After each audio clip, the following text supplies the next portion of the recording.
I am here this morning in our beautiful sanctuary to talk to you a little bit about symbols. We see symbols every day, and sometimes we don't even notice it. Symbols are images that we use to represent other things. So as an example, when you see this, you might recognize that as the symbol of our country. Or maybe when you see this, you might recognize that as the symbol of the Dallas Cowboys football team. But we actually have a lot of symbols right here in our sanctuary. Just like in our world, it is full of symbols, the church is full of symbols too. Everything in this space is symbolic of something else. So when you see this, you might recognize that as the symbol of Jesus. When we see the cross, we remember Jesus. Well, the symbol for God is light. And since we can't make a picture of light, we use things that make light, like candles. Have you ever noticed that when you are in church in the sanctuary, there are always lit candles on the altar? This is to remind us that the light of the world, that God is right here in this space with us. Sometimes we even have really special helpers called acolytes that bring that light into the sanctuary.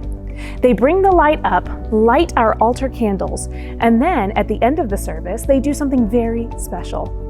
Before putting out these altar candles, they relight their tapers and carry it back out into the world. This is to remind us, to symbolize to us that the light of the world, that God's love does not stay here in this building, but that we are to carry that out into the world.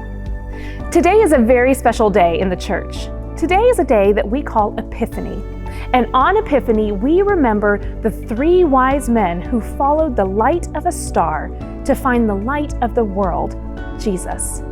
When the wise men found Jesus, they knew at once that he was the Messiah. We should not have to travel very far to find Jesus today.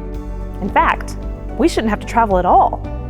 In the Bible, Jesus is called the light of the world.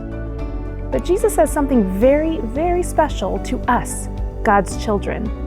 Jesus said, "You also are the light of the world.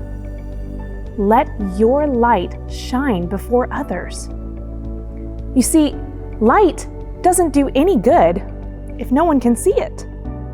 We as God's children are called to shine our light, the light of God, the love of God in the world.